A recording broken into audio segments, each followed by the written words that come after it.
We all make choices. But in the end, our choices make us. So choose wisely. Subscribe to It's Erik Nagel wherever podcasts are found. And leave a positive review, won't you kindly? It's Erik Nagel. And it starts now. What up, my Nagel? What up, my Nagel? What up, my Nagel? What up, my Nagel? What up, my Nagel? Talking about George R.R. Martin, not writing. Talking Marvel vs. DC, who's more exciting? Talking George Lucas's legacy, high-scoring centipede. Talking Gittles' new beef burrito recipe. Talking about Stephanie McMahon versus Sable. Talking about the Cybermen versus the Weeping Angels. Don't blink, the dialect's more deadly than you think. Talking summer ale, blueberry pale, craft beer, pouring drinks. What up, my Nagel? Deadpool 2 features Cable. Talking Funko Pop, celebrity signed a label. Talking online gaming, bitching and complaining. Talking E-Rock, kissing the feet of Matt Groening. Warner Brothers properties, Superman's a mockery. Weird Al concerts, Kevin Smith's debauchery. Rick and Morty fun zone. The Lego build team, can I have your attention? Possible Donkey Kong kill screen. What up, my Nagel? What up, my Nagel? What up, my Nagel? What up, my Nagel? Ladies and gentlemen of the universe, the next voice you hear. It's Erik Nagel. Hello, everyone, and welcome to another edition of It's Erik Nagel. That is myself. We head over to the Upside Down, where we see both Matt OG and Gittles. Howdy. Yay! To my right over there, where Matt OG should be, is unfortunately Trevor.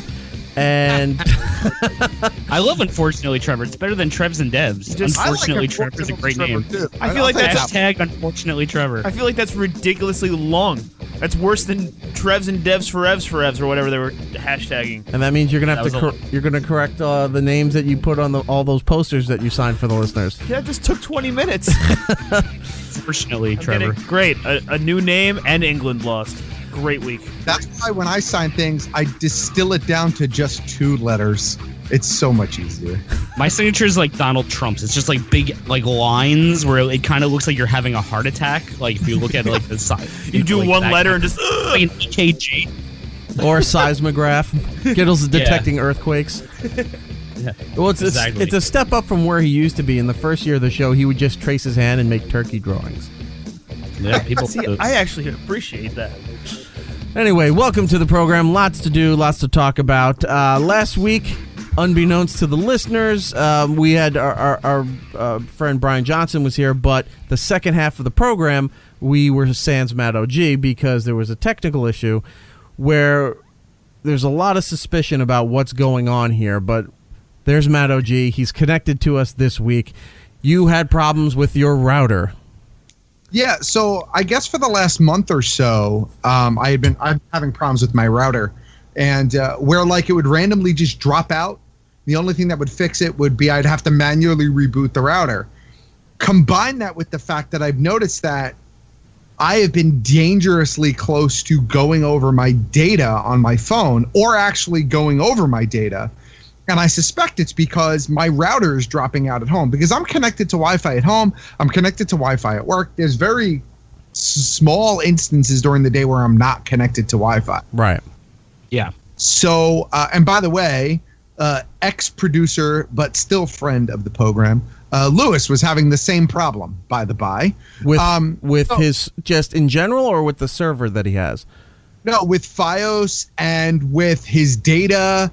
And like almost the exact same issues that I was having. Okay. Yeah, I've had friends all over Facebook this week from like upstate New York, down in Texas, and in California who've all had the same problem. I noticed a few weeks ago, and you know we have a high open pipe here for internet, and that started to slow down. When I was having problems with just Netflix on the television, I was like, this should not be. And tracing it back, when I was talking to Gittles about this, because Gittles was having a problem with his router weeks ago, we looked it back, and Gittles timed back and goes, it's because the official net neutrality timeline is up. That Saturday is when it was done, and then my problem started happening Sunday into Monday.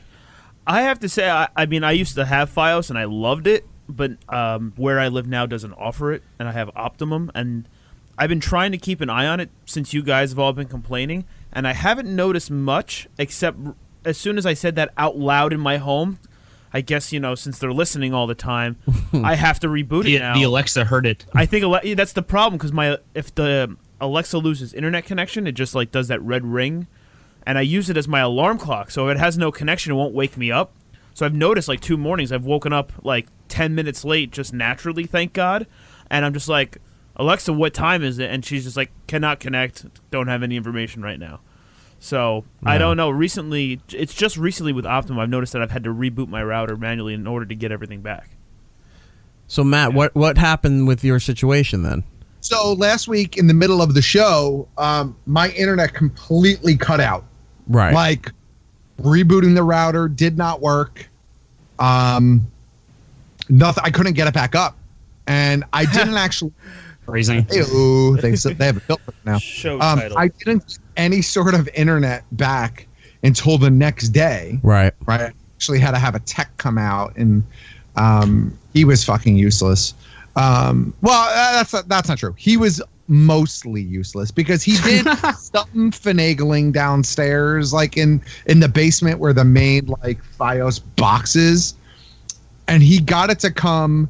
He got my connection to come up, but it was only temporary, and it was really slow as shit.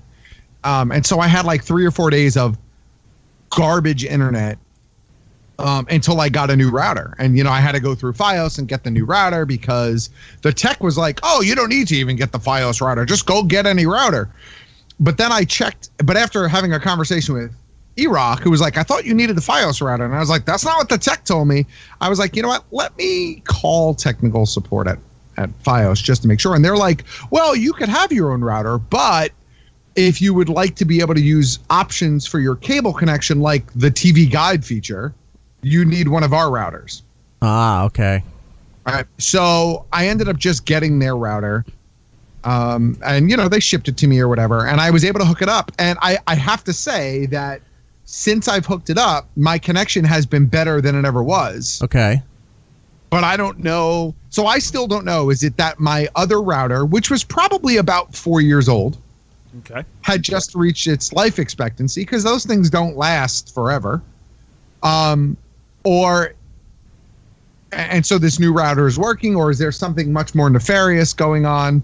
Unfortunately, I don't know the answer to that question, but here I am, connected, running, and I've had no issues since I've set up the new router. So fingers crossed it maintains. So far, so good. I've noticed problems here with the studio stuff where just basic downloads of like a podcast or somebody Dropboxed a file or something. With the service I have, it should fly.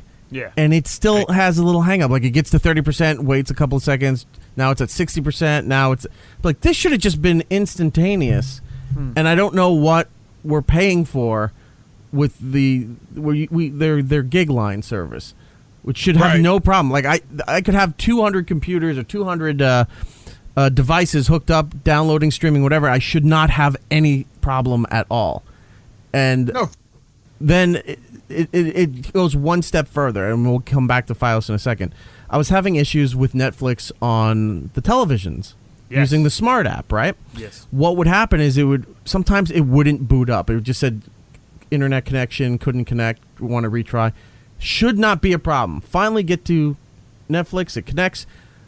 The section where it has your list, all the stuff you bookmarked to watch, does not show up. It's just grayed out, and you skip right over it. You can't even select it, right?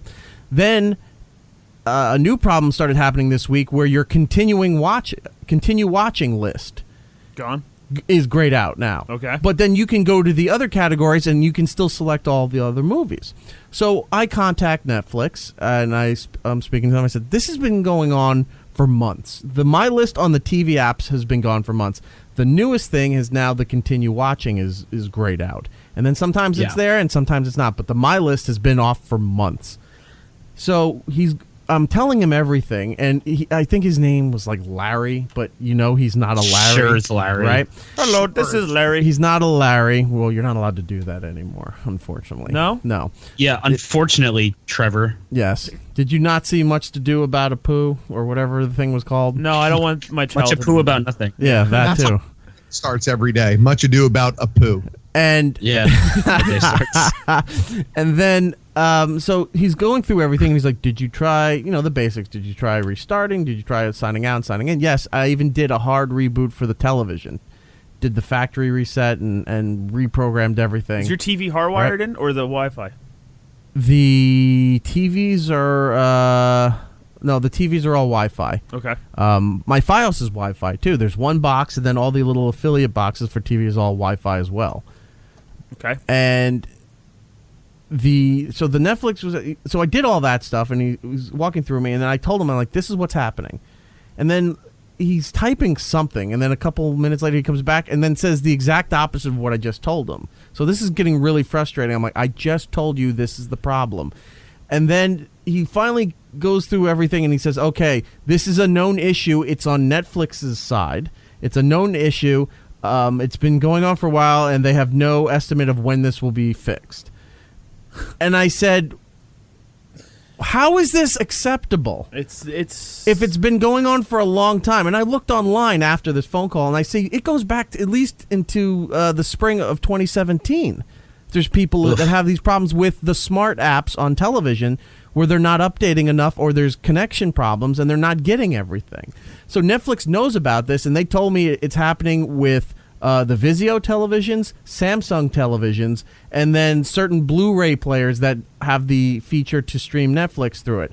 So yeah, the built-in one. They have no idea when they're going to be able to fix this. And I said, what am I paying for then? I said, I can't reach my list. I can't reach my continue watching. They said, well, you can still watch it on a computer. I said, that's fine, but if you're watching television in your living room or in your bedroom, I'm not getting the computer to watch this. I want it fixed. They can't do anything about it. So I said, when you've tried and exhausted everything, I've learned this from Bill Burr, you start saying, well, I'm sorry, this is completely unacceptable. You don't scream, you don't yell, you don't use profanity. You say, this is unacceptable. And they respond to that all the time. If you keep saying that, they will do something because they monitor the phone calls, and that seems to be one of the words that triggers upper management. No, you just say manager over and over again. That's what I do. I'm like, manager, and they're like, sir, what can I'm like, manager. I didn't even get to that point because here's what I said next. I said, I don't know what I'm paying for then if this is not going to function properly. And it's like, this is making me considering wanting to cancel. And then he's typing and goes, okay, so so you want to cancel then? I said, no. He's only half listening. This He's is just typing in your responses so they can prompt him on what to say. There's nothing they can do. He's telling me there's nothing they can do. So I asked for a supervisor. I don't get a supervisor. He won't get me. There's nobody available or whatever he was telling me. I don't get the call escalated. He told me it's all in the thing here, and he said there's nothing else we can do. It's a known problem by Netflix. They're aware of it. They have no solution for it. So that's where it's different. Because they know of it. They're telling you flat out, we can't fix this right now. What are you gonna do? They won't do anything. And the fact that I was like hinting at, like, I may cancel this. You think they may have cut my, given me some kind of reduced rate or something for my inconvenience, whatever. The guy jumped right to, so you want to cancel. And that just means if he's typing the whole time, he's typing your responses or like your question. Like, he has no idea what the fuck you're talking about. He has no clue. And he's typing in, waiting for the computer to tell him what to say to you. It's really funny that you bring this up because about 2 years ago when I moved into my house, I had the same problem with my TV, and my response was, I'll just flip over to the Chromecast and use that until I guess this problem updates itself or fixes itself. Right. I haven't tried it in probably 2 years. I wonder if I'm having the same problem. I don't know. So I get off the phone with them. There's no solution here. They're not going to do anything. So I go to social media because usually when you complain about a company and you're a customer, 9 out of 10 times somebody does respond to you saying, please DM us, tell us the problem, and then they work on it's just a different way of getting in touch with them, right? Yeah. Social media department are the most important departments for some companies nowadays. Yeah. So I tag Netflix, and then they have an official Netflix Helps account. So I tagged both of them with a screenshot showing the My List feature. And I explained, I went through the phone call, and they just want to cancel me. I said, what is Netflix doing here? Not a response. Netflix has never responded. Neither accounts bothered to respond to me. I've seen them, the Netflix Help, respond to other people. Didn't say a word to my concern posting on social media.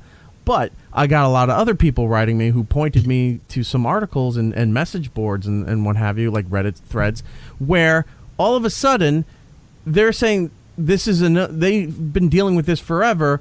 Smart apps are to blame because people buying the TVs with the smart apps in there thinking that, well, I don't need to buy anything else. The smart apps are built into the television. Apparently, there's only so much those apps get updated. And it wasn't just. It wasn't. I never see updates for those. And it wasn't just hearsay. This was actual tech sites, like proven tech sites, tech blogs that have a lot of followers, seem very credible. We're all saying that these widgets or these apps built in to smart televisions only get updated so far, and then sometimes not at all. And their recommendations, and it seems to be everybody's recommendation, is that unfortunately you have to do a workaround where a lot of people are recommending the Amazon Fire Stick. Yeah, but I have the Apple TV boxes and I have Roku boxes which have it in there. Yeah, and those update instantly, and they're constantly updating. And a lot of people said I stopped watching anything on the smart apps on my television because they just eventually will cop out after a couple of years that they only use Roku or Apple Television or the Fire Stick. I bought a Vizio about a year ago. I just use my Xbox. Yeah, that's what other people. It's like, can't you just hook up watch through your Xbox? It's like, yeah, but only in one television. TV, yeah. If you're anywhere else in the house, you can't do anything with it. So Vizio stopped putting in their own smart apps, and now they sell their TVs with built-in Rokus.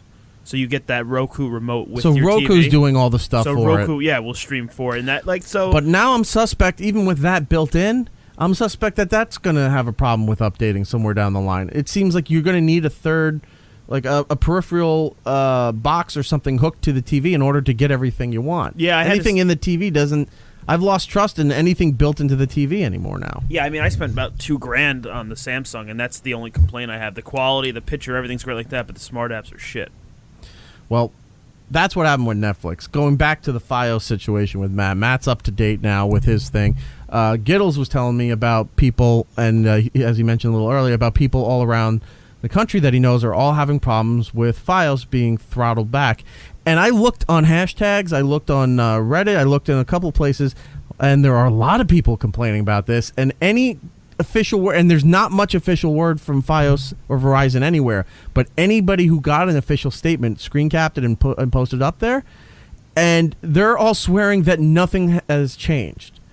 Oh, of course they're going to do that. But doesn't Gittles just steal the Wi-Fi from the Starbucks down the street? Right.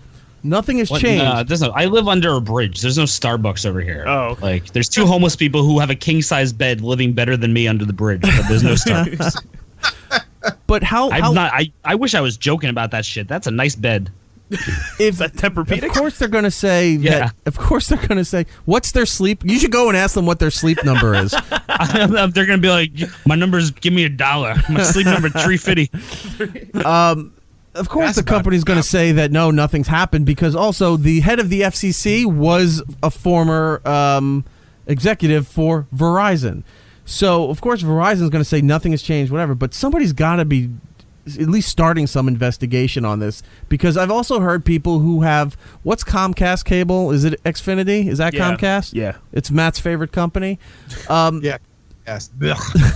I've heard people complain about Xfinity as well, saying that they've noticed their service is starting to slow down a little bit. They seem to be having more problems with TV pixelation. I haven't seen that with FIOS. I've just seen the internet and streaming problems. They're having actual television problems. I guess people watching the World Cup or whatever, and they're getting the little pixelation blocks on there. So what can be done? What do you do? Nothing. It's all out of our hands. Everything sucks. Life's terrible. But I have the problem with my phone. Like, my internet drops out on my phone all day now. Like, I never had that happening before. I have that problem. I got a new phone, and it's great, but it's like, and I have Verizon, and my shit fucking drops out all day. I have to restart my phone like 6 times a day now because I keep losing internet connection. I haven't restarted, but I have noticed where if you're just doing a simple Google search, you see the little blue line that goes across the top to let you know it's loading. It gets maybe about a quarter of the way and then hangs there for a bit. And you're like, oh, this shouldn't be taking that long just to give me a list of links, for whatever it was I was Googling. And then all of a sudden it finally shows up. There's times where you're watching a YouTube video and it just kind of stops and it's hanging. It's got a buffer for a sec. It's got a buffer there for a little bit. And you're like, what is going on here? I'm on my Wi-Fi. Yeah, and they're always so proud. It's like, this search took 0.0004 milliseconds. But then it took like a minute to actually show me the picture of the links. So somebody's got to, at some point, call them out on this, with all these companies. I know we're going to see this big scandal show up where all these companies are saying, no, the net neutrality. It's like, internet was fine before net neutrality. It's fine after. This was, bullshit from the Obama administration. And then it's going to come out that, no, these companies were saying yes. And then they really did throttle everything back. Just like Apple got caught with the battery life of their phones and then finally had to admit it. Yeah. How many years did everybody say that and it was being played off as a conspiracy? That their phones it's the same doing thing. That. It was the same thing with the phones listening to people. I remember everyone told me I was fucking nuts for years. I'm like, dude, I talk about shit and I get sponsored ads. We and had it in the car once. Gittles and I were talking about 2 months ago. Yeah. But then like 2 months ago when it came out that they were doing that, everyone was suddenly woke to it. I was like, no, like you're just late conspiracy theorists. That's what you are. You're not woke. You just didn't pay attention when I was saying it. We were in a car coming back from somewhere, Gittles and I, and we were just joking about stuff. And Gittles texts me later and he goes, look at my Facebook, and those sponsored ad things that pop up were the things we were talking about. Yeah. Yeah, no, it happens all the time. Creepy. Yeah. It's very creepy. Terrifying, if you will. Yeah. So I guess there's nothing. Don't throttle my internet to give me ads for shit I'm talking about. Why don't you give me an ad for free money? I could use that. I haven't played any games, and then we'll move on to the next thing. But I haven't played any games in a while. Especially since the internet problems. I don't know if you guys have. Have you noticed any lags in your gameplay? Not too much in the gameplay, I have to say. That's the one thing that I have, I made sure everything's hardwired. It could be the best possible scenario. I haven't had too many Xbox problems. Yeah, I don't have FIOS at home, so my internet's fine here. Like, I don't have any connection issues. I haven't had any issues with the PlayStation or the Switch in that regard. I mean, except for when I was completely out. So yeah. All right. Moving on. You guys went to Trevor and Gittles went to the Air Sex competition that we talked about last week. How did everything go? How was the performances? Gittles was a judge. I want to hear everything. I think it was probably one of the most fun nights I've had in a while. I mean, Gittles came out to a round of applause. The music that he came out to the Hulk Hogan theme. They loved him out there. Did you really?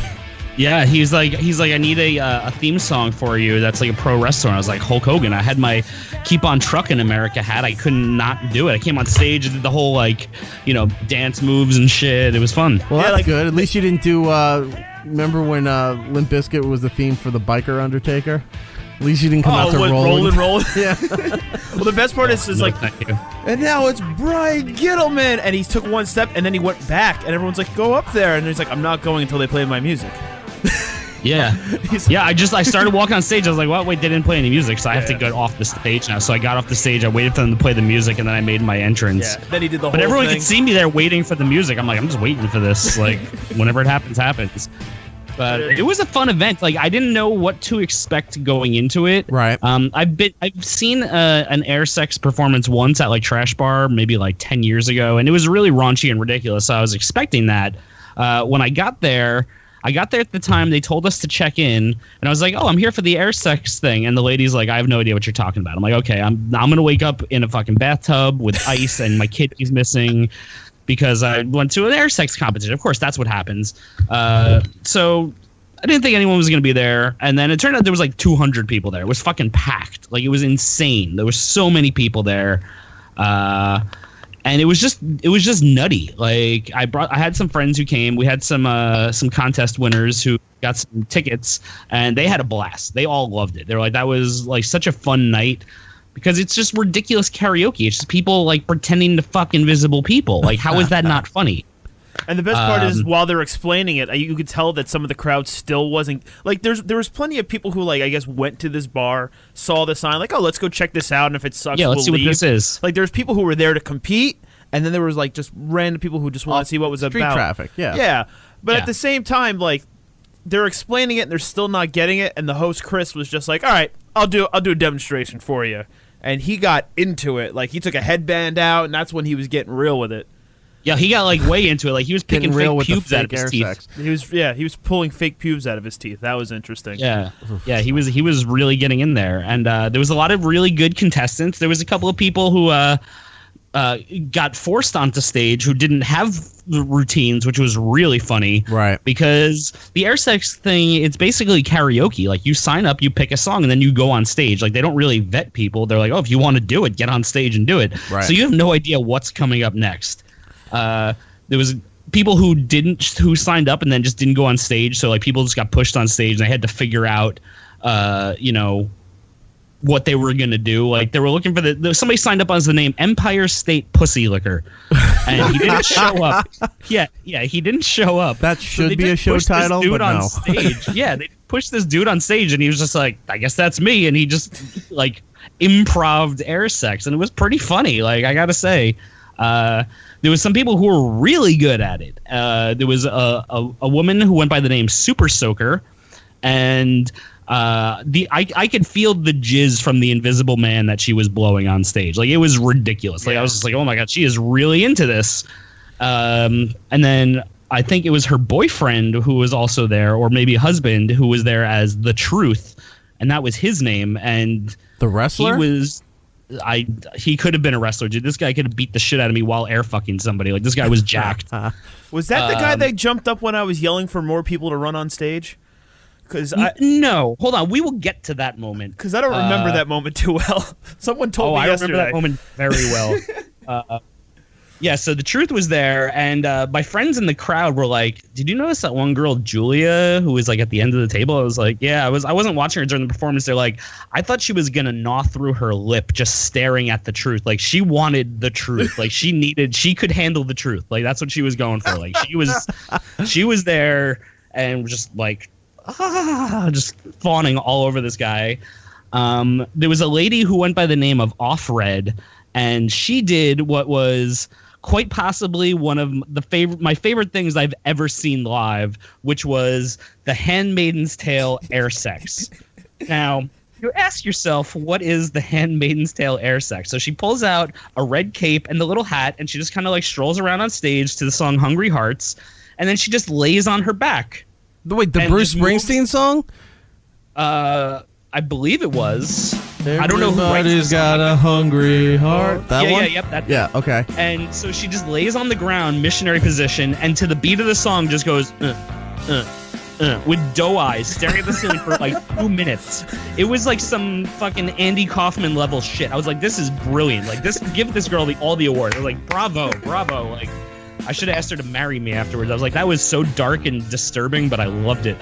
A little side note, there's a company that actually sells the Handmaid's Tale lingerie. I mean, it's just a red sheet. And then we had Eric, who went up, who was Trevor's friend. Not you, Eric. It's not always about Eric. you. So Eric goes on stage, and Eric is the Asbury Park champion. Was that correct? That's the New Jersey champion, or just 2010 champion? He is the 2017 national champion and the 2017 New Jersey champion. So he qualified in Jersey and won nationals. Yeah, but he had a routine that was just like, I don't know how he practiced this shit. Like, it was great. Like, he started off, and he had like this like Chippendale like type like thong thing going on with this just string like connecting it. It was really weird. He's doing this whole sex number, and then in the middle of it, he just pulls out a belt. I'm like, what is he going to do with this belt? And he went to do his best David Carradine impression and starts choking himself while jerking off, like autoerotic asphyxiation shit on stage. I was like, wow, this got really dark fast. I was like, do I throw out a Bourdain joke or a David Carradine joke? Like, what do I do here? Well, it depends on the age group. Who's The going to age get the group was reference? just a bunch of people who didn't. Yeah, they didn't get my David Carradine joke. I thought Bourdain was too soon being in New York. But yeah, it was pretty ridiculous. But what was even more ridiculous was that after Eric was done, Trevor gets on stage. Trevor doesn't have a number. Trevor just grabs the mic and starts like, all right, what has everyone got here? Who's going to come up here and challenge him? Who's going to impress Brian Gittleman over here? And I'm like, oh my God, don't fucking say my name and point at me. The judges next to me are like, do you know this guy? I'm like, I don't know. He might be my producer. I'm like, I don't know who this guy is. He just showed up. Even like the host of the show was looking at him like, this guy just took the mic from me. And the host didn't even try and get it back. He was just like, this motherfucker just took my mic. Like, it was so ridiculous. Can I ask if Trevor had partake in a few adult beverages? Oh, yeah. He had sippy cups and Capri Suns. I was also wearing a pink shirt that said, I make this shirt look good, and full-out reflective sunglasses. Oh, yeah. Like total mirror sunglasses. It was ridiculous. Dressed like a douchebag. Yeah, absolutely. Oh, yeah. He was dressed for the event. Yeah, we decided I was going to be a hype man for him. Oh yeah, you were the hype man. That was for sure. But yeah, like it was a really fun event. They gave us a DVD, which I have, which we can give away to a lucky listener if they would like a DVD about the documentary of Air Sex and the history of it. So we have that. You'd be surprised that I didn't think. I was a little skeptical, like Gittles too. Like, all right, how many people are actually going to show up? But the place was packed. It was hard to move in there. Yeah, it was really crowded. And not only that, but he's really downplaying what he did for that competition. I mean, it was like America's Got Talent. After everyone performed, the judges got to say something about each one of them. So, Gittles' commentary was great. And they actually asked him, like, what qualifies you to be a judge? And he's like, well, I went to go see Insane Clown Posse last week, and I saw juggalos having sex on the floor. And then everyone just started yelling whoop whoop to him. So yeah, I was like, I didn't get any applause, but I got a lot of whoop whoops. I was like, oh, we got a lot of juggalos in the crowd here. I hope they don't come on stage and just have actual sex, kicking Fago everywhere. That's what it was like. Ugh. Yeah. So it sounds like you had a great time. Who won the competition? Super Soaker won the competition with her one of her routines, and it was really good. So we unfortunately didn't get any video because the camera like kind of crapped out. Okay. But for the finale, though, it's just 3 people, and they're all air fucking someone different at the same time on stage. So it's just pandemonium. Like, it's just people just, like, thrusting and doing push-ups and sucking invisible dicks and eating invisible pussies. It was pretty ridiculous. What they should have done is if you have the 3 remaining people at the end for the end of the show, they should have engaged in a gangbang. Like, they were all gangbanging an invisible... I think that's illegal in public. Well, I think it's also illegal in the air sex thing because you can't like actually have sex with anything. If you have a prop, you have to use the prop to like fuck somebody with it, but you can't fuck the prop. Like there was actual rules. No, but I mean, at the end, you already claimed the winner, and you have 3 people at the end just going crazy. Why not?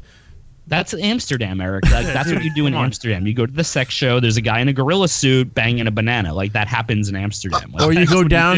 You go down to Louisiana. And you see a guy in a gimp dog suit, and then you find out it's God. Yep, that's exactly it. Preach it to the choir. Yes. Nice way to end that, Gittles. I tried. I don't know. That wasn't very good. So that's great. You had a lot of fun. We'll figure out a way to get rid of that that air sex documentary DVD. Gotta do it. A lot of people signed up to listen to us, so thanks for tuning in. Yeah, thank you. Thank you for tuning in. Yeah, we had a lot of people who were interested in the podcast, and so it was pretty interesting. A lot of people came out for it. Oh, great. I would definitely do it again. They asked me, they're like, would you judge again? I was like, yeah, hells yeah. I would totally come and judge again. The problem with it, though, is that there was 5 judges, and at the end of each performance, they would start on one side or the other, and I was the first person on one side. So if they start on the other side, by the time they get to you, it's like all the good jokes have been had. So you have to be there and be like, yeah, you really fucked air well. Like, very good job. Like, that's all you could do. Like, depending, like, if you went first, you was great. You're like right out the gate, like, oh, yeah. Like, I remember I was the first one to go for the truth. I was like, in a world of fake news, it's great to have the truth. And everyone was like, yeah, woo! You get those good jokes out there. But then, like, at the other one, I was just like, man, you really fuck that chair good. Like, I didn't know what to say. You should have just given out your Xbox gamer tag and say you'll be playing Fortnite tonight. That's like it would have had the same amount of impact. Yeah, probably. But yeah, it was definitely fun. I would highly recommend if you're in any state and you see an air sex competition coming, just go. Just go. Have fun. It's ridiculous. Okay. And maybe work up a routine and just do it. Why not? Why not? You know, people have a hard enough time getting up to sing karaoke. Imagine the pressure of going up and having to perform air sex in front of your friends. I made a vow to myself that night that I'm going to drag you out to the next competition. All right, maybe. So you got to see it, man. It's a life-changing experience. Maybe. But you know what else was crazy was that Eric was there, like your buddy, and then Eric T. Bonnier. Yeah, Eric D. Bonnier, who did his In Sync number, and then his roommate came up and he did a pretty good performance too. And the first thing I said to Mike, I was like, "You guys live together? What is your living situation like?" I'm just walking around, just air fucking everybody. Oh, what do you want for lunch? Like, just fucking air. Like, I have no idea. And this is also the home of Oksana. Am I correct? Yeah, that's where Oksana, last year's the grand prize was a real life sex doll. And yeah. Here's the problem with she was supposed to come and make an appearance. She's never gonna come. But well done.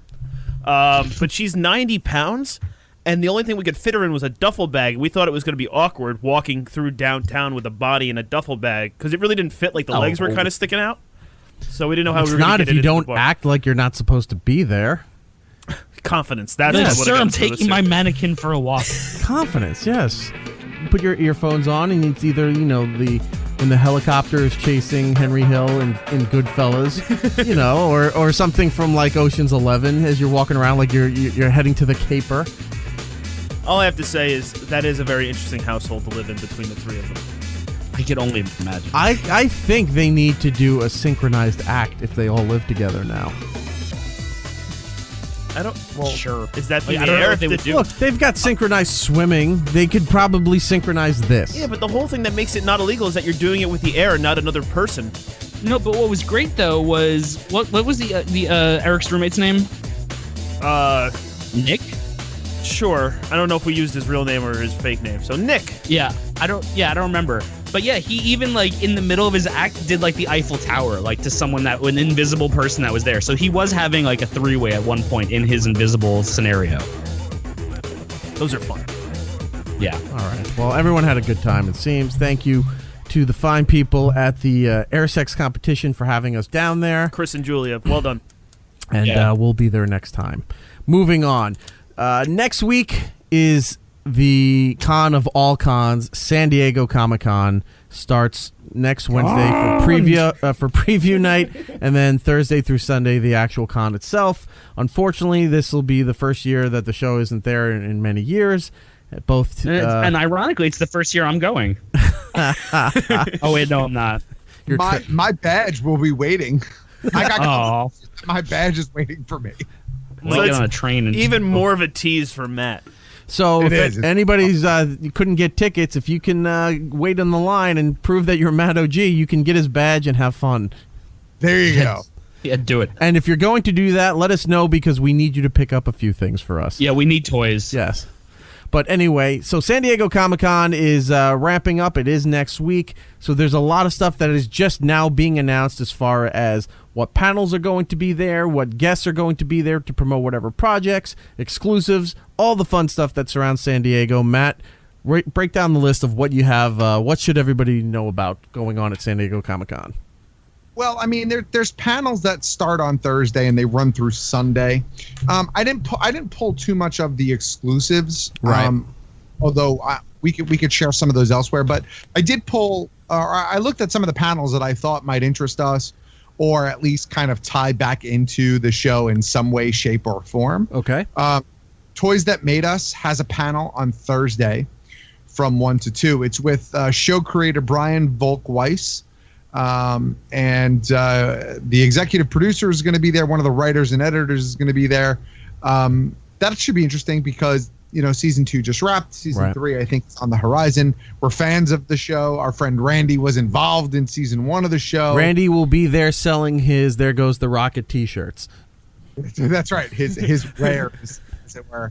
Also on Thursday, a little bit of an overlap. But if you're going to be there and you don't go to the Toys That Made Us panel, you can go to the TMNT Reboot panel. The reason I threw this on the list for tonight is because our friend, friend of the program, Rob Paulson will be there because he is one of the voices. He is one of the co-executive producers of this reboot, as well as I believe he is doing.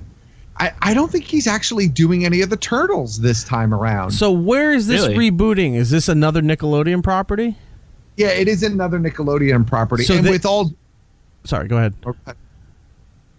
No, I was going to say, with all due respect to a friend of the show, Mr. Paulson, I am not a fan of the character designs for this reboot. It looks like reboot. Okay. It looks like Luchadors and Turtles had some sort of illegitimate love child. So the Ninja Turtle series that was on Netflix, the one we've been to many times doing interviews. So that series is done. That series is done. That wrapped last year. Okay. And now this is another version of it. Right. Another version of it. Okay. Yeah. So there you go. There's also going to be a Castle Rock panel on Friday. I threw that on this list because I know Gittles had expressed some interest in checking that show out. Yeah, I want to see it. Yeah. Castle Rock? Yeah. Yeah, it looks really good. I watched the trailer, and it's based on a Stephen King book, but it has like that very weird like Mist vibe where everything's just kind of like gray and washed out, and there's like weird shit happening. Like, it presses all the buttons for a show I need, so it sounds pretty good. Is Stephen King part of the panel? That I don't know. That I don't know. Let's see. It says to follow the screening, the creators and executive producers Sam Shaw and Dustin Thomason, star Sissy Spacek, Bill Skarsgård. Oh, right. Levy will be there to discuss it. No, Stephen King will not be there. They are going to be screening the first episode. This panel is on Friday from 12:45 to 2 p.m. in Ballroom 20. So that could be pretty interesting. Hopefully, it does seem like he's not, and it's a good sign for Castle Rock. Because at the times when Stephen King is overly involved in projects that are adapted off of his works, they don't come out as well. It's weird. He writes great stories, but then the adaptation, when he's involved with it, seem to become kind of eh. But when they do the movies and they do the miniseries that he's not involved in, those seem to be the ones that really excel and get a lot of public acclaim. Yeah, it's weird. It's, Stephen should stick to the books, maybe. No, yeah. I shouldn't say. I mean, but anyway. Also on Friday, this one I'm actually pretty excited about. I'll be interesting to check out the coverage of this. Right. And, of course, watch this. Invader Zim, Enter the Florpus, which is the new original Nickelodeon movie continuing the Invader Zim storyline. So Zim obviously was canceled years ago, but it still has a huge cult following. I don't know what that is. There's a little you green. Don't know what Zim is? He's the little green alien, right? Well, that's Gurr. Oh, so I'm close. Is the little green alien on the show? But Invader Zim, it was on Nickelodeon. Huge cult following. It's by the series creator Yonan Vasquez. I'm looking at this. I don't recognize it. I'm actually really surprised by that, E-Rock. Yeah. Like really shocked because it does have a pretty significant pop culture. Like I'm surprised you've never even just seen the character. Yeah. It's like he's like all over Hot Topic. He's all over every convention ever. Yeah, I felt like he owns stake in like Hot Topic with how much fucking Invader Zim shit's at Hot Topic. Fact. You know what? All right. I'll back up here a little bit. There's one character that I'm seeing in this ensemble that I recognize, and it's this green thing that looks like Frankenstein with his tongue sticking out. He's got like a zipper. Is that a dog? That's her. That I've seen before. Yeah, the rest of this I have not seen. Yeah. So Yonan Vasquez is the creator behind Invader Zim. He is also the gentleman who's behind Johnny the Homicidal Maniac, right? Which was a very popular comic book series. But they're coming back. The panel has Yonan Vasquez there, as well as some of the art directors, some of the voice talent. So that should be pretty interesting. There's a Venture Brothers panel. Oh, great.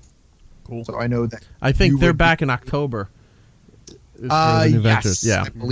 I believe that is correct. There's a Simpsons panel on Saturday. Yeah, I saw that. Really? For what? It's like a historic overview. It looks back on the 30th season. Oh, right. Season 30 is coming up. Yeah, Matt Groening is going to be there. Al Jean, David Silverman, Tress McNeil. and there's going to be some sort of giveaway and prizes during the panel. So that's going on Saturday. This next one I put on the list only because I'm super excited about it, but I forgot about this show until I saw this. The Orville is having a panel. Yeah. So I forgot about that too. Huge fan of season 1 of Is the it Orville. coming back or no? No, it is. So it got picked up for a second season. The Orville is kind of like the little show that could. Like, they thought it was going to get canceled. The fan base kind of grew as the series went on. A lot of people thought that the show was going to be really kind of dumb and hokey and just, a lot of Seth MacFarlaneisms. But really, the show kind of the show tackled some pretty significant storylines, right, and did it rather well. And really, this was kind of Seth MacFarlane's love child. It was like his baby. Like, he really wanted to make this show. This is the one that's kind of like Galaxy Quest, right? Well, little bit, but it's more Star Trek, because here's the story of it. He built this, I don't know if he shot the pilot, but he designed everything to be a new Star Trek series. So everything he's doing is very Star Trek-esque, where it tackles social issues and racial issues and all these other things. There's serious moments, there's silly moments, there's action. So Paramount passed on his pitch for doing Star Trek, so he just revamped it and made it the Orville instead. A lot of that stuff was supposed to be Star Trek if they had picked it up, but they didn't, so he just switched it and made it the Orville and sold it to Fox. Interesting. And so it's not really Galaxy Quest, because it actually is taking place, right? So Galaxy Quest was that was based on a TV show, and then the actors get pulled into actual space and blah, blah, blah. And I love Galaxy Quest, by the way. It's one of my favorite movies. But well done. So this is actually Alan just Rickman is really good. Grapthar's hammer. Yeah. But anyway, they tackle some significant issues on the Orville. They tackle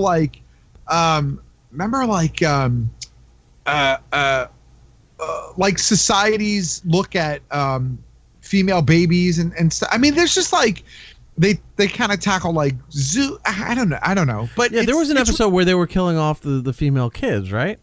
Right, they were killing off female kids, and so there was this whole societal change about, kind of forcing them to look at it, and it's interesting. But I'm excited that the show is coming back. I'm excited that they're going to have a panel. And like I said, I kind of forgot about the show, not because it was bad, but because it's been off for a while, because it was a short first season. Mm-hmm. And so there's been a big gap in waiting for it to come back, but it is coming back in the fall. So that panel is going to be on Saturday. Well, unfortunately, last year at San Diego, we were supposed to be doing one-on-ones in the press room for the Orville. And when Matt and I got there, they not just overbooked, grossly overbooked that conference room they were using to do the press and one-on-ones. When we got there, the place was already mobbed, and the lady's like, "Well, you can try to squeeze in somewhere at the end, but we don't know if we'll ever get to you." And Matt and I just looked at each other like, "No, thank you, we're good," and we walked away. But it wasn't just lack of interest, or we weren't. There was no room to get into this place. It was that packed. And there are publicists that will do this time to time. They'll say yes to everybody and then not realize how many people they said yes to. We were supposed to have the cast of Sawyer from Lost had a show on US The Colony. We were supposed to have season 1 of The Colony. It also had the mom from the first season of Walking Dead was on there. And we're like, okay, great. Yeah, we'd love to talk to these people. And where they had us on the press line, as soon as I started to see the Europe and Asian versions of Extra and Access Hollywood and all that, and it's not just the American ones, the foreign ones, I was like, there's no way we're going to have time to talk to these people if they have the foreign versions of all these properties also on the press line. So you just turn around, you cut your loss, and you go, all right, well, you know what? Let's go get lunch. What else do we have, Matt? Fourth lunch today. I don't know. That's kind of it on the panel front. Just to talk about it, because I think it's kind of significant. Yvette Brown is replacing Hardwick.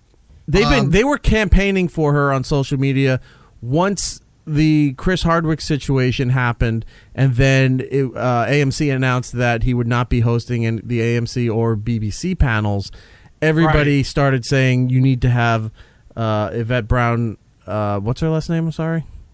Yvette Brown. Doesn't she have 3 names or something? Nicole Brown. Yeah. Nicole is Yvette Nicole. Yvette Nicole Brown. Have her, and she's one of the cast members from Community. If you don't know who she is, have her host this thing because apparently she does very well on Talking Dead. So I guess I didn't know she was a Doctor Who fan. Maybe she is. We'll see how she does. It just seemed everybody was demanding the second they were cutting off Hardwick's head that it had to be replaced by a woman. It's like a woman has to do this. It's like, okay, well, this was the one they were speculating on, and now it's confirmed. That's who's going to be hosting Did they though? Like, I don't remember them being like that. I just thought it was just like, oh, he's done. Who's just going to replace him? No, there was a lot of stuff I read online where they were just saying it should be a woman because also the Doctor is a woman for the first time. Where were you reading this? I just want to know. Any of the articles that were posted on Twitter, if you read any of the replies, they're all saying it has to be a woman, and they were all saying this particular lady to do it, and that's where I knew that she was going to be the front runner for hosting these panels. People were going nuts to try to get her on. What's her name? Yvette Nicole Brown. Oh, okay. Hold on. Let's see here. What were you saying, Matt? I was going to say she had been on Talking Dead. Oh, she's great on Talking Dead, dude. Yeah, she's awesome on Talking Dead. Like, she would be great as a host. Like, she knew more about Walking Dead than fucking Chris Hardwick did. And she's amazing. She's an amazing actress. I loved her on Community, and there was something else I saw her in recently that I really, really liked. She's funny. She's really personable. She was great on Talking Dead. I think she's a great choice. Oh yeah, definitely. And a recognizable choice to fill in the spot. So kudos to her. Yeah, I would actually watch Talking Dead more, the episodes that I knew she was going to be on, because it was going to be like a decent conversation because she actually reads the comics and she follows up on the show and like goes on Reddit and like gets into fan theories. Like, she's really into it. Yeah, she tweeted out that she's really happy to fill in for Chris, that she's a fan of him, and in no way that she's jockeying for his job. She's just really hoping that she can like bring her own additive to this and like not step on him at all, but there's no way that she's going for his job. She's just happy to fill in and hopes that this that was on Deadline, right? Yes. Yeah, okay, I remember seeing that. So I'm interested. Look, it's going to be a big deal for at least for this year for Doctor Who because they changed the Doctor to a female for the first time in the show's history. So there's going to be a lot of press on that. A lot of press that normally wouldn't cover Doctor Who or maybe even not cover Comic-Con will be covering that particular event because of the significance surrounding it. But like always, I'm just waiting for the trailer that they show getting leaked on the internet so I can see what's going to come in the fall for when the new season starts. I don't care about Walking Dead at all, pretty much. Yeah, it's me neither. Still on? Yeah, I gave up on Walking Dead too. I'm done with it. I gave up.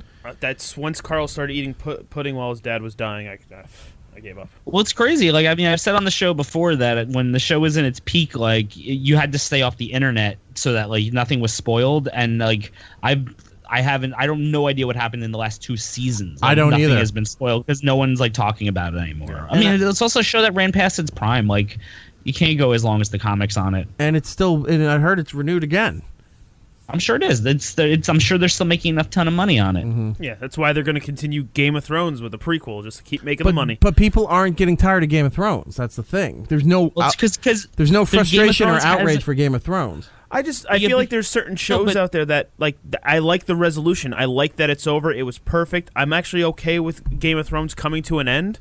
But that's the difference. Like, but now they're going to do it coming to an end. Yeah, but there are all these spin-offs now that are actually kind of like I don't really interested in. But here's the thing, though. They're dragging out Walking Dead. It's not just the American audience, because the American audience is pretty much the most vocal one about the Walking Dead not being as good anymore as a television show. The world loves Game of Thrones, and they're waiting. George R.R. Martin did a interview not too long ago where he said the spin-offs, the first one that they're doing is like 1,000 years before the events of Game of Thrones. But it's still, after the finale of this current run, it's still at least 2 years away. So they're going to have so much time that even the fans, some fans may teeter off, whatever, but there's enough of a gap that you won't get you won't be overwhelmed by too much Game of Thrones. Now, here's a question for you then. Has anyone watched Fear the Walking Dead? I did. I stopped when they got to that hotel. I never. I think that was what the I'm third saying season, is why I didn't know why there done. was 2 Walking Deads on at the same time. Because that's before. That's what I was going to say. They tried to cash in on the spinoff before the other show was off the air. Yeah. And it just didn't work. Fear the Walking Dead was before Walking Dead, but now it's starting to catch up. But also, people have told me that Fear the Walking Dead actually got really good now, and they're like, it's better than The Walking Dead. It's actually a better show. So I don't know. Maybe I'll have to catch up on it. I gave up on that one too, but I am watching Preacher. I saw the first 3 episodes. I'm so far behind on Preacher. It's Same. really messed up with this mother character. Oh, dude, the mother's like one of the main villains. Like, she's insane. Yeah. She's a demon. This is they didn't reveal that yet, but spoiler. Spoiler. I realized today as I was driving home from work that I still haven't finished Luke Cage. So that tells you what I feel about Luke Cage. But, literally, I was like, oh shit, I never finished Luke Cage. But in general, I feel like I'm just behind on TV. Like, TV has taken just... Yeah, there's so much that you have to prioritize what's important, what isn't at this point. And it's just taken a backseat. Yeah. Like, there are just other things that I would rather watch than traditional TV. I've been watching a lot of other, fun programming online and, playing games and just, I'll get back to TV eventually. Maybe I'm taking off for the summer. And that's not a bad problem to have. And it's actually kind of complimentary about where we are with television and movies in this generation, where it's like there's so many things, and a lot of it, so many good things, that there's just not enough time in the day in your life to watch everything. Yeah, I like to go outside from time to time and realize there's a world out there, too. That's also a big thing with the weather being so nice. Yeah. I don't know. Okay, 1970s parent. Go outside and enjoy the sunshine and play with your friends. You're very pale. What's wrong with you? Yes, I know. It looks good on me. Matt, the... oh, damn it, Trevor. Now I lost my train of thought. Preacher? No, Luke Cage. Yeah. Do me a favor. Make me this promise. When you finally finish Luke Cage... When you see the very last scene, you need to text me immediately and tell me your thoughts on it, because I know what your thoughts are. At least I think I know what your thoughts are. I'm not going to allude to anything because I don't want to influence him. I just want him to watch it, and I want to know immediately what your thoughts are on the very last scene. It's just going to be a tweet that says, "Oh, fuck you." All right, fair enough. Okay. Thank you. Fair enough. Anything more for San Diego? No, that's it. That's it? All right. Yeah. Do we know if Adult Swim's doing Adult Swim on the Green again? You know what? So I haven't seen a lot about what's going on the Green. Okay. A lot of those things I knew about last year because I was getting the press emails. Right. And I didn't get a lot of the press emails this year, which is weird because I changed my email address to an email address that should still get me those emails, but I haven't getting them. That's okay. That's fine. Because I was wondering if they were going to do something for Rick and Morty, like they usually do something Rick and Morty at those at that on the Green. Like a couple of years ago, they did that Rick and Morty recreation of that viral video of that court scene. Where that was so good. What they showed to the crowd, it was like movie night. They had this huge screen. They had a private lawn showing within Adult Swim on the Green where they showed. It was I forgot the terminology for it, but it's when you see on a DVD when the animation's not finished, you see the outlines and they animate the outlines. Storyboard, like the storyboard. Storyboards like that. Yeah. It was all the outlines. They hadn't finished it yet, but it was all the black and white outlines, full animation, full voice of that court scene that in Georgia or something? The guy who went crazy. Yeah, it was Georgia. Yeah. So they showed this thing and nobody knew it was going to be there. They thought they were just going to watch like some Adult Swim programming, and then that came on and people went nuts. So every year, the best part about that is that every single person had to go online. They're like, there is no way that is actual dialogue from a court case. Yeah. And then you look it up, you're like, oh my god, that is actual dialogue from the word court for case. word. Yeah. Nuts. Yep. That's nuts. So I was hoping they would do something this year, but we'll have to see. And then also, I got an invite, and I had to politely decline, Matt, for our invitation to the IMDb boat.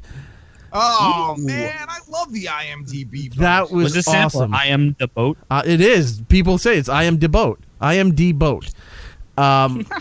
You go on there. It's a 3-story yacht, and on the top is like bars, a dance floor, the nitrogen ice cream or nitrous ice cream, however where they pour the cream, put the cream on the anti-griddle. Yeah, some gimmick bullshit. Yeah. So, but people love that. Then in the middle is like a museum. The second floor is like a museum, and it's all movie props and stuff from movies, thus movie props. And then the third is usually the more of the social area. There's a bar, a couple of couches, and there's a bunch of step and repeats where the celebrities who come on there come and take photos. And it's also where Kevin Smith does a lot of interviews for IMDb. We saw Stan Lee the last time there sitting on the couch. We said hi. It's where I was accosted by a perhaps slightly inebriated Brian Quinn 2 years ago. Yes, because the TBS Turner boat was right next to the IMD boat, and they were all getting hammered over there for Impractical Jokers, and then Quinn swung over here to get more booze and food because Kevin Smith was doing the thing with Stan Lee and then Adam Savage from Mythbusters. So it was just a huge party going on. We could have just jumped in a car and drove to San Diego. I don't know what your problem is. Look, we had a hard enough time trying to get you a New York Comic-Con press pass. San Diego would have been next to impossible. I had offers from fans and friends of this show for a place to stay if I could get myself out there. But the airfare was stupid expensive.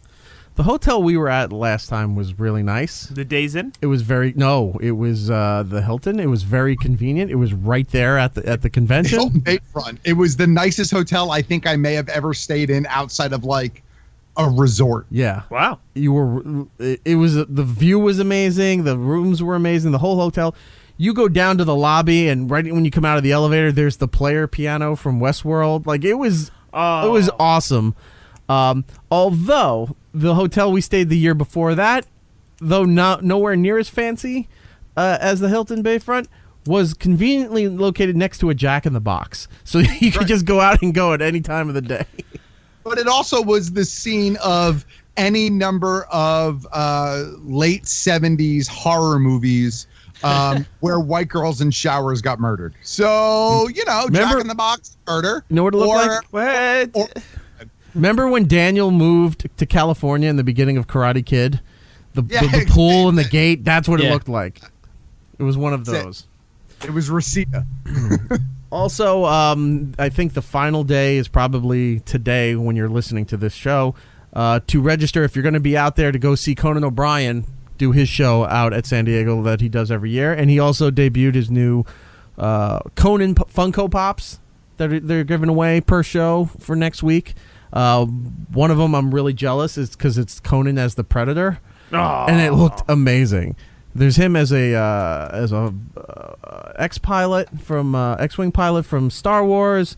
There's him as Hellboy, and then there's him as I forgot what the fourth one is. But go look for yourself. They're all awesome, and I'm sure next week you'll see them for thousands of dollars on eBay. Well done. All right. We're going to take a break. When we come back, we'll do the TV and movie updates, and then we will wrap this thing up. Good? We'll be right back. It's Erik Nagel with Eric, Matt, and Gittles. We'll be right back. It's Erik Nagel. Follow the show on Twitter, Instagram, Snapchat, YouTube, and Facebook at It's Erik Nagel. Hey, it's Henry Zabrowski. You're listening to It's Erik Nagel.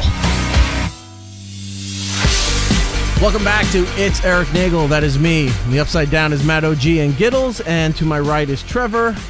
Hi. Yes. We are coming off a bit of a down note after going through all the San Diego Comic-Con stuff. We're not going to be there this year, but it doesn't mean that we're not going to follow it and see all the fun, cool things that are going to be announced. You should as well. I'm just aggressively preparing for New York Comic-Con at this point. That's how I'm keeping myself sane. You've got at least a 3-month head start on that. It'd be great that if Matt waited till the last day. After 3 months, he's like, "Oh, we didn't even plan anything." I mean, I know I am. Oh, that's today. Looking at the box office, no surprise, Ant-Man and the Wasp, which is the second in the Ant-Man movie series, $76 million. Number 2, holding strong with Incredibles 2, 3 is Jurassic World Fallen Kingdom, which the more time goes on, the more people I think realize that they didn't like the movie when they initially said they liked the movie. Number 4 is The First Purge, which I think is like the 4th in the series now. Yes. And number 5 is the sequel to Sicario, is Sicario Day of Soldado, or Soldado. I should have called it Sicario Day, and then everyone called in and didn't go. Yes. So there you have I'm it. honestly shocked. I thought this was Rampage's week. I gotta say, like, I thought they were gonna do it. I thought they were gonna come back like 2 months later and just bam, right to the top. Didn't happen. Well, fingers crossed. Oh, well, we have a blockbuster coming out tomorrow, though. Yes, we have Hotel Transylvania 3 for your families. It's actually a pretty good series. I saw the first 2. They're well done. It's Adam Sandler's. I heard it sucks. I like them. Oh, I see what you did there. Adam Sandler's animated monster movies. They're good, and they're the family alternative to the big blockbuster that's coming out, The Rock's Skyscraper. Yeah, which is a combination. It was a crossover, and it was like The Rock trying to get in Hotel Transylvania to like get them out. That would be awesome. It's a combination, an homage, if you will, to Die Hard and Towering Inferno back in the 70s, the age of disaster movies. Oh, I was going to say Die Hard and Cliffhanger, but Towering Inferno, good call. Well, Cliffhanger had the helicopter scene, which I don't remember. This, he's running and he's jumping across to try to land in the building. So maybe for the sequel, Skyscraperer, they just add another ER to it. To reach for the sky. Or maybe it's a building in the Arctic and they call it Ice Scraper. Hey. That's terrible. It's already copyrighted somewhere. Or it's just a shack. It's just called Bungalow. He just has to go rescue someone from a bungalow on a beach. He just opens the door and go, "Hey, it's on fire. You should leave." Hey, okay, guys, thanks. get out of here. Done. There's a gator near you. You should probably get out of here. The credits are longer than the actual movie. Perfect. Yeah. Television news. For some reason, women are outraged by the fact that Jerry O'Connell has a new talk show coming to the Bravo network. And the title is horrible. I will give them that, but not to the level that Worst name I've ever heard. they're taking it to. It's called Real Men Watch Bravo is the name of his talk show. It's a horrible name.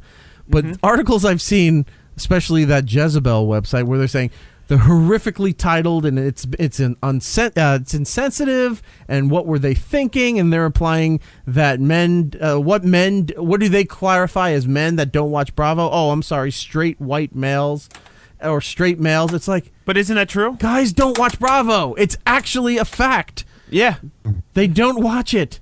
I thought that's what they were going for. The only thing that's wrong here is that it's a joke. The only thing that's wrong here is that it is a horrible title for the talk show. Yeah. That's the only problem. Well, let's look at Jerry O'Connell though. Like the man has been passed over like 2 times for Live with Kelly. I mean, he had to do something else, anything extreme. But he's the GOAT. Well, it's not him having to do anything. Bravo wanted to do this. Jerry does well when he fills in for people. Well, that's the thing. What was that show he was on? Sliders or something? Sliders. I loved Sliders back in the 90s, but, Stand By Me, a whole bunch of other things. But he did Live with Kelly. He filled in for Wendy Williams when she was out having an operation for a while. Like, he filled in for like a month. Yeah. Like, he did that. I think he's done a few other talk shows that he's filled in for. I think on The View he sat in for somebody for a little bit. But he's proven that he's good at doing that. Yeah, just he's no one ever gave him a show. He's not a late night guy, but he's good at doing a daytime talk show. But I just think this isn't going to last. But what I'm saying is they gave Harry Connick Jr. that horrible show to go up against Ellen, and he's proven to fill in for people. I mean, I think he was just desperate to have his own show. I mean, he was the front runner for that Live with Kelly thing, and then twice, and then they went with Strahan and then Ryan Seacrest. So I think they were like the only people that finally said, "Hey, you could have your own show," and he was like, "I'm going to do it. I'm just going to do it." Moving on, Sasha Baron Cohen has a brand new show that's coming to Showtime. God, I can't wait. And it's generating so much buzz, and it's not even because of Showtime's push or maybe Sasha Baron Cohen's social media push. It's because Sarah Palin is screaming that she got duped, and she's trying to make it seem inappropriate because he played a disabled veteran that interviewed her for something, and she comes off looking like an idiot, and now she's trying to play the She went for the preemptive strike on the show. Yeah, I had no idea how that dare she he was make even fun of our fooled on the show. disabled veterans.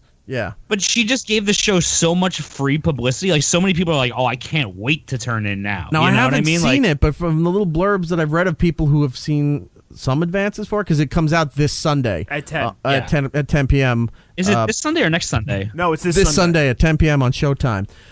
Shit. The people who've gotten the screener copies at least for the first episode, or maybe the montage of stuff for the season, they said he's not making fun of the disabled veterans. He's disguised as one, but he's not making fun of them.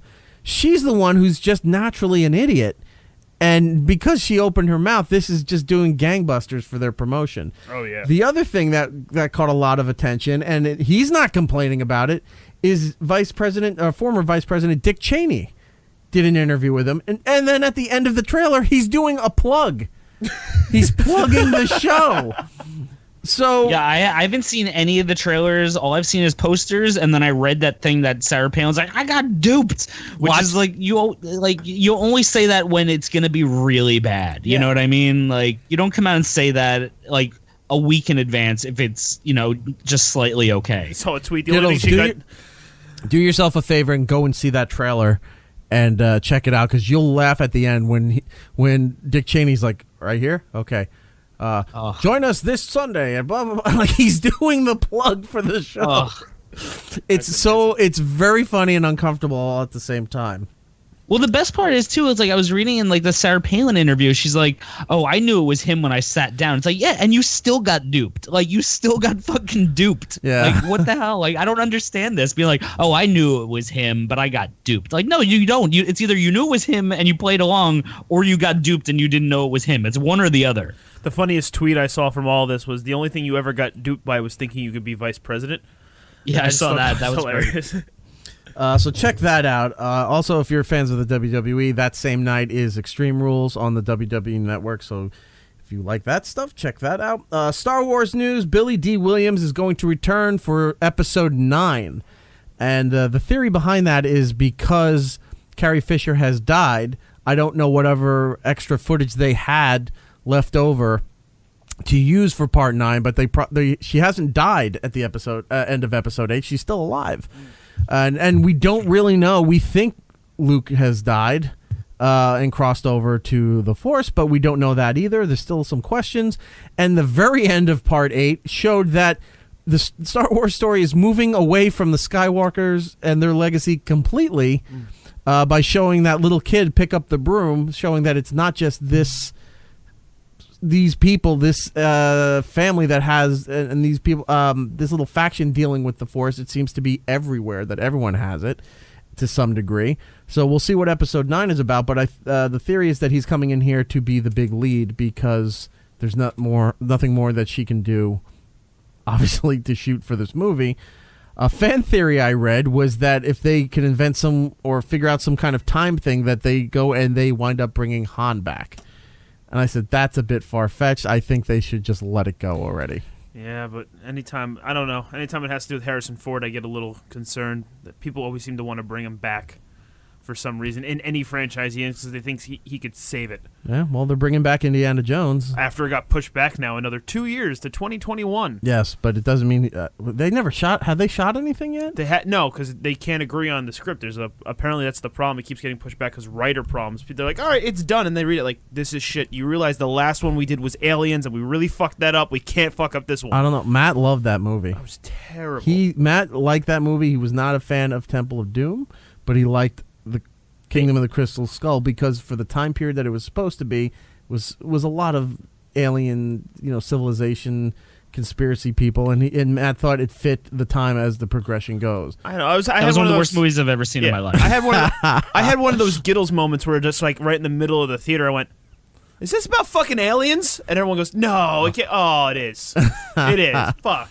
Well, I'm going to say this, and I'm not saying it to be a dick or anything, but if they push the movie off that far, he's going to be 80.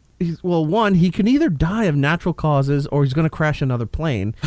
And he may not be around by the time that they start to do the principal photography of this movie. So, and you know what's going to happen? he's gonna die, and then in the movie they're gonna be like, where do we bury him? And then they're all gonna look at the camera and be like, he belongs in a museum. And then the credits are gonna roll. What if they bury him in that fridge that saved his life in the fourth one? Oh my well, then god! he wouldn't die. That's my first problem right off the bat. And then they wheel it I hope he's like Stalin, just in glass, in like the end of the movie, and they just put him into the fucking top men, warehouse. Yeah, that's exactly what I was thinking. It's like you just see all of a sudden it's like, wait, this is the same footage from the end of the first one. They're just rolling. It's like we had to cut costs. But they might actually, have you been following like the news like lately? Like in the last day or so? Of?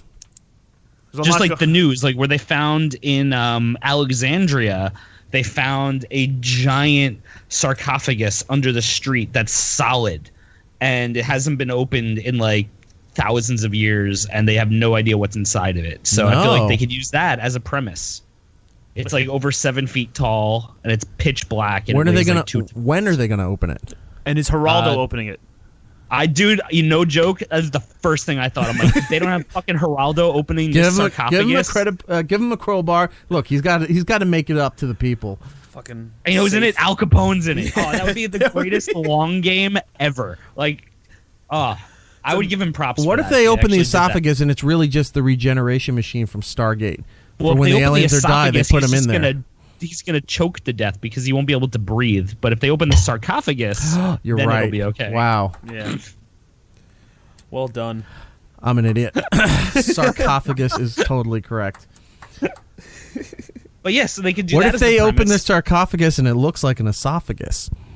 What if they open up and there's a fucking alien inside of it? Like, what would people do? They'd be like, "Oh my god!" Like, I would just be like, "Will Smith, welcome to Earth." Just punch and they just punch it in the face. It's like the thing. It's like Earth. I've been underground for 3,000 years. Why aren't you welcome to air? Like I'm here. I was in Earth. They open it up. The thing's mummified. It's an alien. And the guy goes, "Welcome to Earth." Punches it, and it's just. It's a big cloud. It's like we didn't even get to examine it. Oh, that's cool. I snapped a pic. I got a selfie with it before. And then it just pulls out dramatically to dust in the wind. Yeah, and that's how they end Indiana Jones 5. That's Indiana Jones 5. It's like they just took all the scrap footage from other movies and just threw it in there. It's like the Radioactive Man movie when they save it and they're like, "Oh yeah, we fixed it with clever editing," and it's just all different scenes. Look, Fox is just emptying the quote unquote warehouse, for lack of a better term, because they're trying to do whatever they can before they hand this off to Disney. Just tape it all together and call it a movie and put a John Williams song over it, and we're done. Yeah, the movie comes into the theaters just burning and skidding across the ground like the refrigerator that he survived in. They're like, here it is. And then they just like open it up and put it on, and it's just whatever. It's him tying his shoes. It's just nothing. Oh man. Oh well. Gittles, what movie did you just go? You were talking before the show. What movie did you just go see? Oh, I saw used my movie pass on Tuesday because I was in the city early, and I saw Sorry to Bother You, which is the Boots Riley movie. It's like a sci-fi dark comedy satire about code switching, and then it gets like really fucking crazy. Like it gets nuts, and it's really funny. It's really smart, and if it's playing anywhere near you, highly recommend it. Well, it's only released in like 163 theaters right now. Like I saw a lot of Facebook push for it. Yeah, because it was in this area, in the New York area, but it's taken off because it made $700 and something thousand. So that's like roughly $45,000 per theater over just last weekend. That's how much money MoviePass is losing per minute on Gotti. Like that's how much. Like, but it's a really really good movie, and I'd highly recommend it. Stephen Yeun is in it. Tess Thompson. I forgot the lead's name is Lakeith. I can't remember his last name. I'm sorry. Who else was in it? Armie Hammer's in it. It's just a really crazy movie, and like I don't know how else to describe it without giving away major plot points. But it's like it's just. Go ahead, give away plot points. We don't care. The thing is, it's like I don't want to give it away because it's so weird when shit fucking happens. But it's like he gets a job as a telemarketer, and he's sitting there and he starts making his phone calls, and they do like a really cool like surreal thing where like he makes the phone call and you see like his desk plop into the person's living room with like whatever they're doing, and it's him just like talking to them. Right. So it's like, you know, he lands in the kitchen, he's like, hey, what's going on, you know, I'm here, and then click, they just hang up a second they hear his voice because he's a black guy. And then Danny Glover is sitting next to him, he's just like, yo, young blood, he's like, you got to use your white guy voice. And then so he's like, oh, you mean like this? Like, blah, blah, blah. He's like, no, you got to have like a white guy voice. Like, you just don't care. Like, you're just calling the guy to be a friend. So then he gets like the perfect white guy voice. And that turns out to be David Cross. And he just, yeah, David Cross is his voice. So they have David Cross's voice dubbing over the black man speaking? Yes. Okay. And Patton Oswalt does the same thing. Like, he's dubbed over another character. Like, there's all these different actors and comedians who are dubbed over all these black guys when they're talking. And it's like when they do it in the movie, people are like, dude, stop doing that. You're really freaking me out right now with that voice. Like, it's pretty funny. That's awesome. And yeah, so Danny Glover's like, yeah, you got to do this, and he just accelerates through the company, and he goes to like, he becomes a power caller and all this stuff, and it gets off the rails. But there's a lot of just like satire and just lots of commentaries on like society now with like these people, and they get this job for this place called Worry Free, and it's basically, yeah, you just work here and you never have to worry about anything anymore. Bill's like, we'll take care of your housing, and they have like fake commercials for it. They do like a worry-free living like Cribs episode, but like the people live in these like bunk beds, like the people who died from the comet. Remember that, like in the Hale-Bopp comet or whatever it was, right. All those people died from the Nikes. Like they're all in like a room like that, and they're like, yo, we're here, worry-free Cribs, I'm here, and this is my bunk bed, blah blah blah, and they're trying to make it look like it's this great life. But it's really not a great life because you're just a slave, and it's really funny. Terry Crews is in it too. He's really good. Yeah, just go see it. All right, I think you sold me. I wouldn't be surprised if it got a wider release now because of how well it's doing. Oh, I think it will, and the soundtrack is great. But what's the soundtrack? Is it like really white music? Oh my god, I just want to talk about this one part that happens because it's so fucking ridiculous. You know what? I'll go see it before next week's show, and then we'll talk about it then. Yeah, please do it, because like you'll understand when it happens. You're seriously gonna look around the theater and be like, wait, what is happening now? Like, 'cause it takes such a turn. There's aliens? Like, does it turn into Get Out? No, but it just gets really fucking weird. Okay. Like, weirder than you'd even believe. And, like, if I told you right now, you'd be like, okay, that sounds really fucking weird. But, yes, it gets really weird, and it gets really, like, heavy sci-fi at parts, but it's good. It's really good. Really smart. Check it out. I followed up on a recommendation you gave me a while back because it finally showed up on demand so I could watch it, was The Death of Stalin. Oh, yeah, it's great. Yeah. I watched this. I loved it. It's very dry humor. There's a lot of jokes in it, but it's not, here's the joke. You know, it's not forcing the joke in front of you. You have to listen to the dialogue and then it's how like they Black Books, where it's just like fast jokes. And you like have to see how they you. react to it in order to really get the emphasis of what they're trying to put forward. But it's a British movie that's cast with British and American actors, but they're portraying the highest level of the government during Stalin's period. Yep. So they just finished World War II. They kicked Hitler out of the Russian areas. Yeah. Stalin is on his deathbed, and he eventually dies. And then the movie is about who's going to rise to power during this vacuum. And it's all his council that was below him. They're all like conspiring against each other, and it's like, I have files on you, all this weird stuff's going on. Like, his kid's a drunkard and just a complete buffoon. He's yelling at the funeral, he's shooting off a gun, and then I'm like, the best part is that everybody uses the country that they're like naturally born in, like, accents. So Steve Buscemi's got like this Brooklyn accent, and then the British guys have like this British accent, and they're all supposed to be Russians. Yeah, that's what's so funny. They're dressed in either in suits that are way too big for them. Russian government / military attire. Then there's Russian military attire. Jason Isaacs, who's the head of the Red Army, comes great. in there just yelling like Lucius Malfoy. Because that guy, he just comes in screaming and yelling and all this stuff, and he's just punching people and pistol whipping people, and it's like he's like, you guys are a bunch of pussies, and he walks out. yelling at the guys who are going to be running the communist state. He's giving them all the finger, telling them to fuck off, and he'll win. And there's just so many like times in the movie where someone just gets dragged off screen, and then you hear like a gunshot. And you're like, oops, I guess that guy's dead now. Yeah, there's a part where they're walking through what should be a horrific bunker of torture, and every now and then they're just having this almost Monty Python-esque conversation, and then all of a sudden you hear long live, what was it, not Stalin, what was the leader before Stalin that was not History? What? God damn it, why can't I remember the Lenin? Yeah, Lenin. It's like, long live Lenin, and then you hear the gunshot, and then they'll be sitting there, and he goes, look, we got to coordinate this now. It's like, I don't know how to get flowers for a funeral. What are we going to do? Are the public going, let's not have the bishop. Oh, who called the bishops? Long live Stalin. And like just going in the backyard while they're having this whole discussion. And then when the bishops show up at the funeral, they're all, because they don't like the church. I'm like, who invited the bishops? Who invited the bishops? It's like the telephone game. He's like, oh, I invited them. Oh, he invited him. What? You're such a dick. Why did you invite the bishops? Like, it just, you're sitting there like all this horrific stuff's going on, especially they're trying to mourn the death of Stalin, and they're just having the most inane, unimportant conversations and arguments. Jeffrey Tambor plays Georgy Malenkov, who's the leader who eventually succeeds Stalin, but he doesn't stay there that long because Steve Buscemi's character, Khrushchev, Nikita Khrushchev, who was the more famous Russian leader, eventually kicked him out of power only after a few months, and then took over for like the next 12 years before he got kicked out. Huh. But Steve Buscemi's walking around like he sounds like he's what's the Boardwalk show that he was on?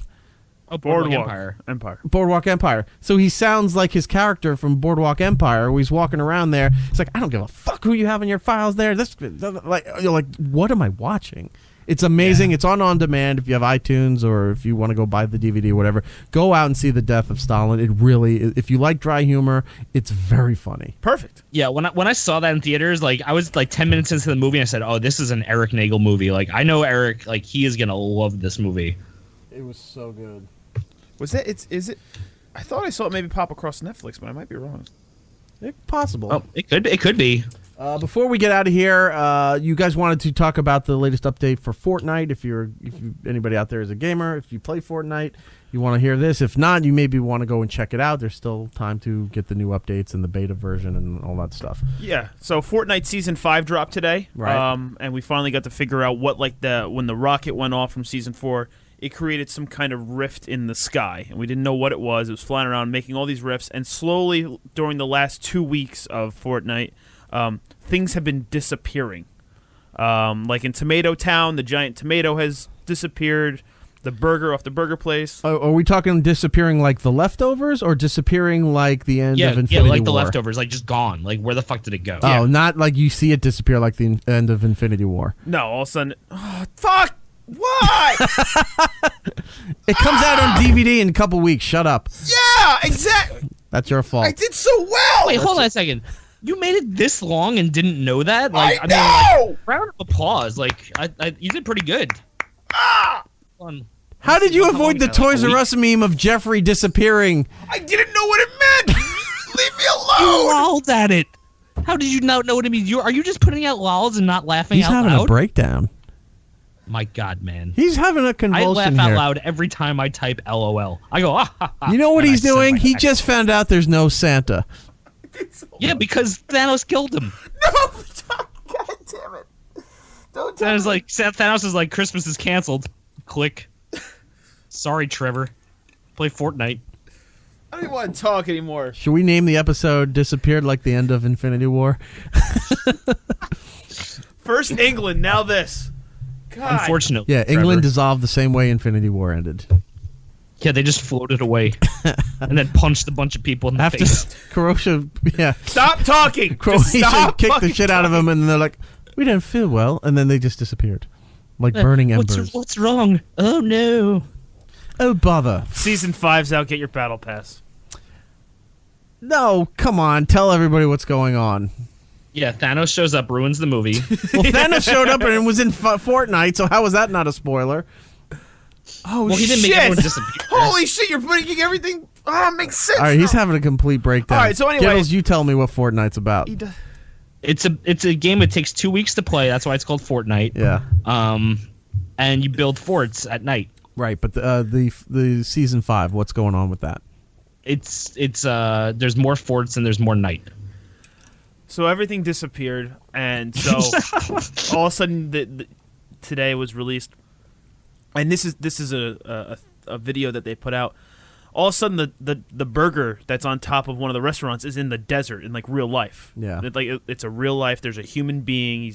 He drove a golf cart and he's like spray painting the burger, and then all of a sudden the burger starts to like flicker a little bit, and the rift opens up, and the burger gets sucked back into Fortnite along with the guy and his golf cart, and all of a sudden, wait, you see a video of a real person? Of a real person, yeah, and he gets sucked into Fortnite. Okay. So then you come to realize that all these little rifts that were around the map are now opening up and sucking in real life things. So the map now has not completely changed because these rifts were in a certain spot, but all of a sudden, like the swamp is just gone. Now there's this giant desert because the guy got sucked in from the desert.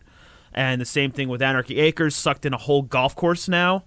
And so all these other elements are getting sucked into Fortnite. So there's all these new skins.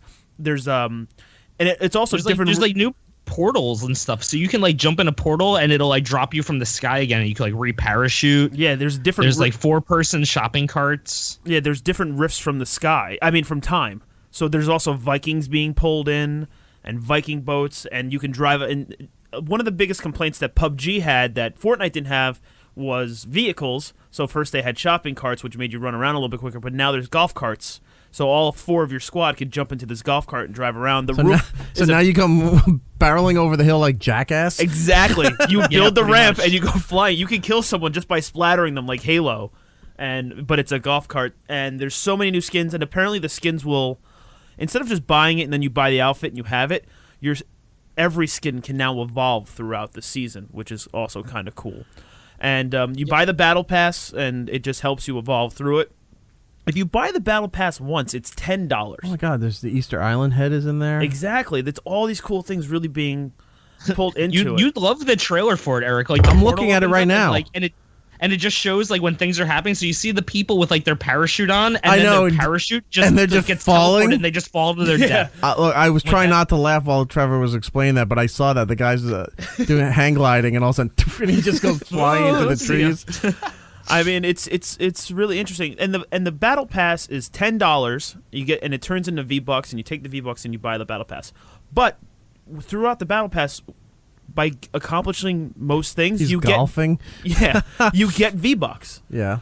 So like I spent $10 on the third season when I started playing, and I have enough V-Bucks to buy the next Battle Pass. So I've only spent $10 on this game ever, and it's almost making. The last I looked last month, it made close to $400 million. So there's on a free game. Yeah. So it's most likely going to break $500 million with all the stuff they're adding. Epic is really killing it with this game, and they had to do something major like this because, Call of Duty, Battlefield, they've been rushing to put these battle royale modes together. Right. And these are the guys who are pretty much perfecting it. Yeah, and they came up with something totally new. There's also a new feature that I just found out as we were sitting here that, you get into a fight at the end. Now when the last guy dies, right, it turns into a slow motion. So the game's about to end. So I saw someone jump off a 40-foot tower and just sniped randomly at the guy, and it just slowed down, and you saw the bullet take the guy out. What game did we used to play that had the slow motion at the end right before something was about the clock was going to run out or somebody was about to die? There was some other game that did the slow motion thing. Oh, I don't know. Damn. And they've used the same victory logo at the end. Everything's been updated. It's cool.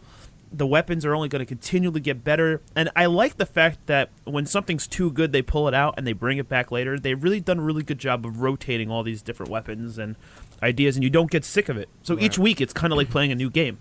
Okay. Well, I guess I'll have to get the Battle Pass then. $10, and it pays for itself within 2 weeks. Do you have to pay $10 every month or no? No, it's $10 a season, right? Okay. But so I spent $10 season 3, and with all the achievements that I did, I got probably about $20 worth of free V-Bucks. Okay. So now I've just saved $10 of it to spend on this season, and then I got another 20 free ones. So I don't understand how this game makes money because eventually you'll have enough to keep buying stuff for free. It self-perpetuates. Yeah. But they put out so much stuff each week that it's like I missed the World Cup week where they put out all the World Cup skins. Yeah. I was away on vacation. I would have probably dropped like $20 to buy all the skins. Right. Just because I'm a big soccer fan and it was awesome.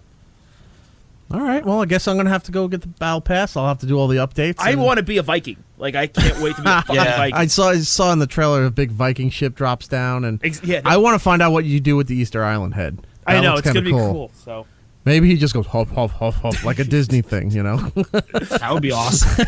You just walk past him, hop, hop, hop, hop, hop. He just taunts you. You get too close to it, it just eats you. That'd be funny. It turns into Olmec from Legends of the Hidden Temple. A temple guard comes out and grabs you. Imagine that. It's a little mini mission. It sucks you in, so you have to play the temple game, but meanwhile Fortnite game is still going on, so it's pretty much it's a race against time. It's a distraction where it pulls you in there, and now you lost because you can't contribute to the Fortnite game. Yep. Just a lot of things to be weird and complicated. Before we go, I want to thank the people at Montauk Beverage Works who sent us out a bunch of different products that we've been sampling tonight on the program here. They've got Gittles, when next time you're around, I'm going to send you some of these things here. They have sparkling, like, vitamin ice water stuff here, all these different flavors. The orange mango was quite refreshing. I was drinking of course, no surprise to anybody, they're half and half, the black tea and lemonade. They got a green tea with I thought honey. it was going to be black tea and half. That would be coffee. I'm not drinking that. Then they've got the water with electrolytes and Ultra H2O. Right. So thank you everybody to the fine folks and to Jared at Montauk Beverage Works. We do appreciate this. When was the last time you could thank a Jared and not feel dirty? Well, if you've known him, you probably would feel dirty too. Oh, okay. No. I'm kidding. He's a good boy. So thank you, Jared, and thank you, everybody at Montauk Beverage Works. Okay, it's time to end the show. Plugs. We'll go to Matt OG. What do you have? Yeah, you can follow me on social media, Geek Stuff OG, and new episodes of Geek Stuff come out online every Thursday. Or you could follow us on Patreon, patreon.com/BK Geek Stuff, and I think that's about it. Okay, Gittles, what do you have? I have the same plugs as Matt. That was great. All right. Fiddlebase on the Twitter, Instagram, and Xbox Live, and yeah, I'm going to be playing some Fortnite, I'm going to be playing some Overwatch, I'm going to be playing a whole bunch of games, so hit me up. How do you feel about the hamster? I can't wait to play the hamster, man. It's going to be great. Oh, wow. That's interesting. It's all depending on where you put it. Trevor, what do you got? At BTG Trevor on Twitter, BTG Rocks on Xbox Live. I'm thinking of changing the name so they're show-related, but since we Unfortunately, Trevor. Since we changed my name yet again, and I hate it, I'm probably not going to do it anytime soon. All right, we will figure out what to do with that. Also, before I give my plugs, we have the posters in for our 4th anniversary of It's Erik Nagel. We are going to sign them, and we will give them away. I have an idea of how I want to give them away, so I'm going to run it past you guys, and we'll announce it next week on the program on how people can win one of these lovely Avenger posters. For me, it's E-Rock Radio across the board. For the show, it's Erik Nagel across the board on social media. Check out our YouTube channel. We update that with the program and some other things. Facebook, Instagram. Actually, my Instagram, because what you're going to hear in the bonus time segment for today, my Instagram, I've been updating photo galleries of our old pal Steve Carlisi, who 6 years ago this week passed away. It's never easy when that time comes around. So I put some stuff up to remember him by, and I think for the bonus time we're going to play his song Pendulum, which was a staple of the Opie and Anthony world. It was the go-to whenever we were making fun of Steve. And I found a couple other remixes of Steve that I think I'm just going to do a whole montage thing. So you'll hear Pendulum, and you'll hear all these fun montage, all that fun stuff. Montage. Well done. All right. What? Have you noticed that you've been slowly shrinking this whole show? Yes, because the hydraulics on this chair is broken. So I just turned around and you just dropped 2 inches, like, easily. Soon I'll disappear. I've just like been looking Fortnite. at like the top of his headphones the whole time because he just keeps shrinking. All right, we need to get out of here. Until the next time, everybody. Gittles, do you want to do it? He doesn't know what it is. And have a wonderful time. And we'll be seeing you. Wait, what? Oh. It's Erik Nagel. And that's all the time we have. Follow the show at It's Erik Nagel on Twitter, Facebook, and YouTube. Unless we do something stupid or something better comes along. We'll be back next time.